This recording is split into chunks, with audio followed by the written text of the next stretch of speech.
16 years old. BP is 105/80, rates 140, severe blood loss. We tried multiple lines, but her veins are flat, so we've intubated to secure the airway. Carly was home from lunch and then started coughing, and then there was bleeding and it wouldn't stop. This is Hannah, her sister. I'm Theo, Hannah. Where are Mom and Dad? They're on their way to Chile for work. What's happening to her? Is she gonna be okay? We'll find out. An amount of blood and the clock is ticking. I've seen fresh scabs where her tonsils used to be. Recent tonsillectomy. Her sister didn't say, but I've seen this before. Post-op fibrin clot sloughs off the tonsillar pillar and ruptures. You have to get her stable and put pressure on the bleeding. Why isn't Carly awake? Why does she still have the breathing tube? What's happening to her? A tiny blood clot ruptured and tore a hole in Carly's carotid artery. Normally, a surgeon would just make an incision and repair it, but the location of the tear, it puts your sister at a higher risk. So we're looking at something called a transcatheter embolization, where instead of opening up her neck, we'll reach the wound by going through her leg. I don't understand. Are you saying that one of these options could kill her? I'm saying it won't heal on its own. Carly's life is on the line either way. We're recommending what we believe is the safer option, but since your parents aren't here to weigh in, You're asking me to decide? No. No, wait, no, you can't put this on me. Hannah, I am not putting anything on you. We'll do this together, okay? But it's important that your sister has an advocate. Okay, someone who knows her, who can weigh in on the decision-making process. For example, if we knew about her tonsillectomy, that would have helped us. Oh my God, I told the paramedics about that, didn't I?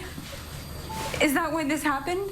I mean, that surgery was like a month ago. The doctor said that my mom and dad could go. Hannah, it's okay. We reached out to the surgeon. No, it's not okay. You gotta understand. Carly's everything to them. I mean, to me, they would never want me involved in... I know that's not true. They left you in charge. I just got fired from my retail job. It's like 3 engineers and 1 girl who can't fold a sweater. That's our family. Carly's younger than me, but she's the responsible one. I mean, they were expecting her to take care of me. Carly's in the ORQ, so there's a little more time. We'll keep trying to reach your parents for now, okay? You're saying Please, if you could just explain to your supervisor, this is a question of life and death. Sí, muerte, vida y muerte. Necesitamos hablar con el piloto. Gracias. Okay, the parents have switched to a regional airline within Argentina. We are doing our best to find somebody who can radio the pilot directly, but this could take ages. Sí. El piloto. We've done everything we can to try and reach your folks. It should be them here, not me. It's not about that, okay? It's about what Carly needs. I don't know what she needs. You're her doctor. You should know. I can help treat her, Hannah. But Carly doesn't have a voice right now. And she needs one, and that voice is you. So clear your head. Let's talk this through. And I'd do the same thing with your parents if they were here right now. The trans-cad thing... Transcatheter embolization. So that means that you get to the wound through her blood vessels. Exactly, yeah.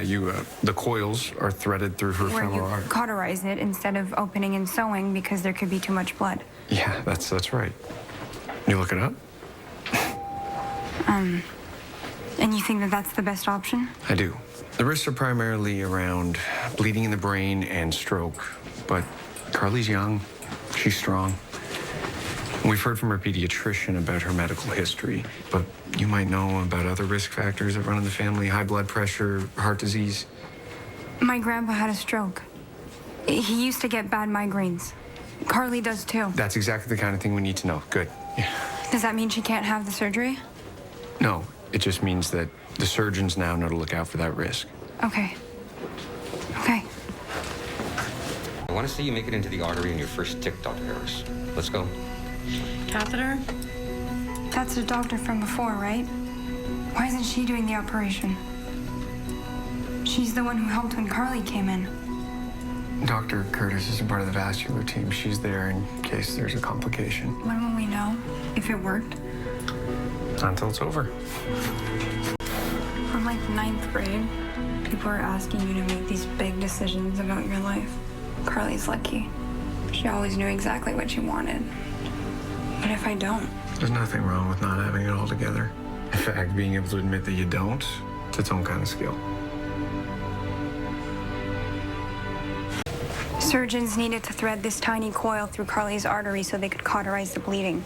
But they said she came through like a star. Oh, thank God. I'm so relieved.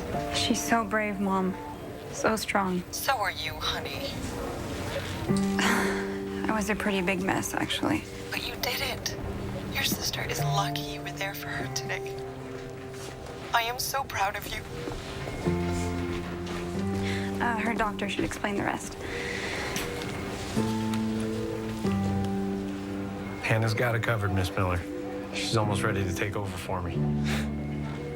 They never should have had to do this without us. Well, but they got through it together. You have two great kids here.